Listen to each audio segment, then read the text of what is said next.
Good morning. Welcome to another reading of Boston Accent. I'm Mark Mattioli, and Boston Accent is available on Amazon.com. And Boston Accent is mature reading, mature subject matter. My glasses are dirty. Excuse me for a second. Here we go. Okay. All right, let's get right into this where we picked up. We're in Tahoe. When I completed my first shift at Club Tahoe, I grabbed my suitcase and headed to Granny's boarding house. I had learned from my new coworkers that Tahoe had excellent public transportation in the form of the city bus. I also found out that the bus stopped right in front of Granny's, and the fare was $1 to anywhere in town. Things just kept getting better and better. I arrive at Granny's, and I get good news and bad news. Actually, a whole lot of bad news and one piece of good news. The good news is I can stay there. The bad news is there are no bedrooms available, and I will have to sleep on the couch in the living room with two other people sleeping on couches. Granny has the master bedroom, and two boarders have the only other two bedrooms.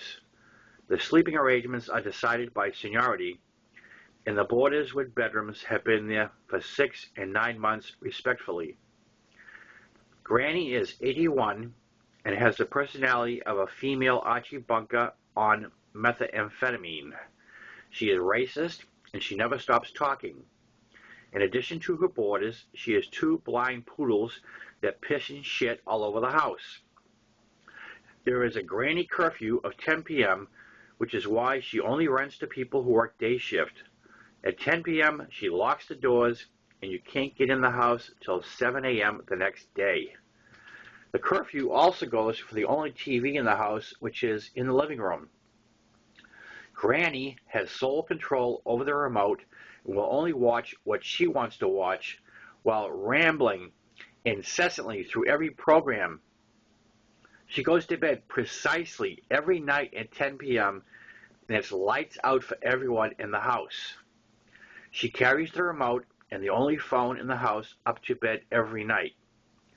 The use of the stove costs extra, and any desire to use the stove must be previously approved by Granny. You tell her what you plan on cooking, how long you estimate the cooking process will take, and if she approves your intentions, you will be put on a schedule for that one meal only. This process is repeated every day for every meal. I tell Granny I will not be paying the additional stove fee, as I will be eating all my meals at work. A huge benefit with my new job is that 2 free meals are included every day. This is going to save me a lot of money. Mucho.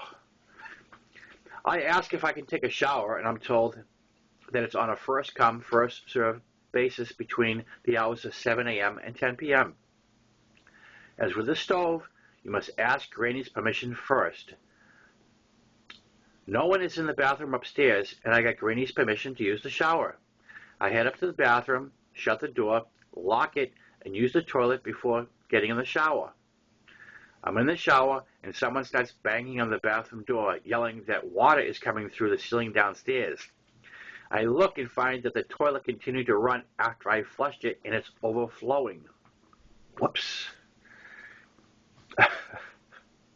I jump out, and it's funny now. I jump out and fix it, and the voice through the door says, "It wasn't the toilet, was it?" I say, "It was the toilet." And the voice outside the door starts flipping out. Apparently, the toilet is positioned right over his couch bed, and now it's a little damp. I yell through the door that someone should have told me to watch out for the toilet, and then I call him an asshole to let him know I am not somebody he should be yelling at. I arrive downstairs from my shower to find a pouting boarder with a wet bed, and Granny who doesn't seem to give a shit. After all, she's not sleeping there. Granny then asks me to drive her to the store, and I tell her I don't have a car. She says she has a car, but doesn't drive it anymore, and I can drive that. So off we go to the store for what I can only imagine will be another adventure. I get Granny home with the groceries without incident, and I appear to have won her over. The next day, I am looking through the classified ads for roommates wanted. I headed to work early the next day so I could use the payphone to call home and give my mother an update on my move to Tahoe. The first words out of her mouth were that she had received a call from Diana and I was the father of a baby girl. Diana had named the baby Alexandra Sienna, which is a name I picked out for a girl when we were still together. My mom gave me a number where I could reach Diana, and I called her when I hung up with my mother. Diana picked up on the first ring and verified all the information about the baby that my mom had just given me. Diana went on to tell me that her husband's name was on the birth certificate as the biological father. Although Diana's husband knew he was not the father, he had insisted that his name be on the birth certificate. This is something he would regret before Alex turned 18. Short of a paternity test, I would not be legally responsible for any child support in the future. Diana went on to ask when I would be back in Massachusetts for a visit, and I told her no time soon. She gave me the phone number where I could reach her at her mother's new home. Since I've been gone, her dad had upgraded the living arrangements with a large, fairly new home in an upper-middle-class neighborhood in Marlin. Diana was going back and forth between her mother's house and her mother-in-law's because they didn't have a place of their own. Diana told me she had great regrets about her marriage and was very unhappy. She asked if I would consider giving it another try with her, and I told her I would, but I was in the worst financial shape of my life, not ready to give up and come home. I then read her a poem I had written the week before. For Diana, life starts in spring and blooms in winter. The arrival is awaited with excitement and love. Beautiful like the mother, forever adored. Be careful, patient, and loving. The child is a gift from above. Diana told me she loved me, and I her. I promised things would get better for us very soon, and that I would call her. We were both crying as we hung up. The first thing I did on my first break at work was answer an ad for a roommate wanted. A guy named Joe answered the phone and told me the room was still available. He was looking for a non-smoker, and I was trying to quit, so this could work out.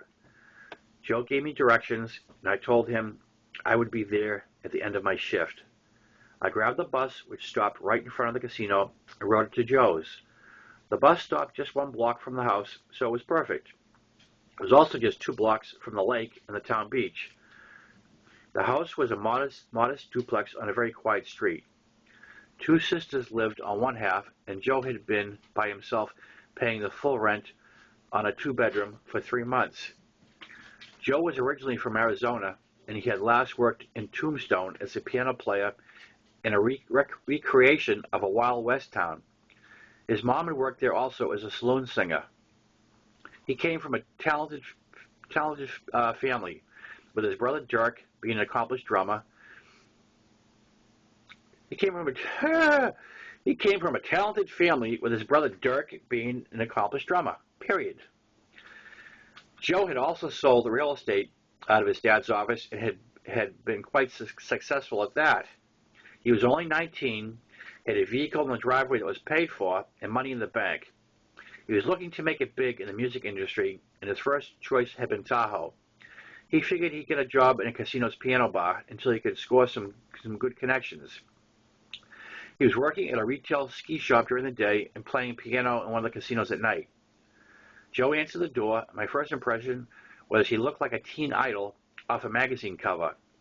He had long brown hair past his shoulders that had clearly been styled by a hairdresser, not a barber. He was shorter than me at 5'9" and skinny as a rail. I was thin after starving in Sacramento for 3 months, but Joe was looking like he hadn't sat down and had a real meal in a long time. I also get the feeling he didn't eat by choice, not because he was broke, as he clearly wasn't. His apartment was very, very well decorated, with modern furniture in good shape, and the place was very neat and organized. He had a stand-up piano in the living room directly across from the fireplace. I told him I played harmonica and had been in a couple of bands. My hope was that our closeness in age and being musicians would help me score this apartment.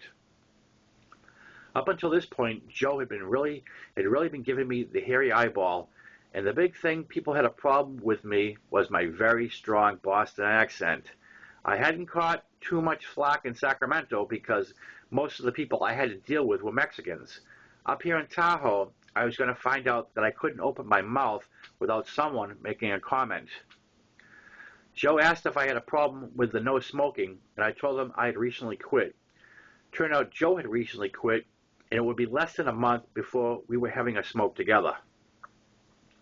After getting a walk through the apartment, Joe discussed the rent and utilities and told me the room was mine if I wanted it. I told him I did, but I did not have the full first and last he was asking. I offered him $75 with a promise to have the rest to him in 2 weeks as the casino paid bi-weekly. He said he would feel more comfortable if I could at least give him 1 full month's rent now and then give him the balance when I had it. I told him I would get it, but I wanted to move in the next day. He said, no problem, bring me the money and I'll give you the key. I asked to use his phone to make a collect call to my mom to see if she would wire me $100 for the room. After a brief hesitation, she asked where to send it, and Joe gave me the Western Union information. The next day, I was in. I thanked Granny for the use of the couch, and she gave me a refund on the full week's rent. She asked me if I needed a mattress and box spring, which I did, and then let me use her car to move them. All she wanted in return was for me to stack a cord of wood she received that day. Things are looking up. Okay. We're running out of time, so we're going to call it a day right there. I think this next segment's a little bit too beefy. So, that's it for now. We're reading Boston Accent. Boston Accent, once again, is available on Amazon.com. God willing, we'll do this again tomorrow. Ciao.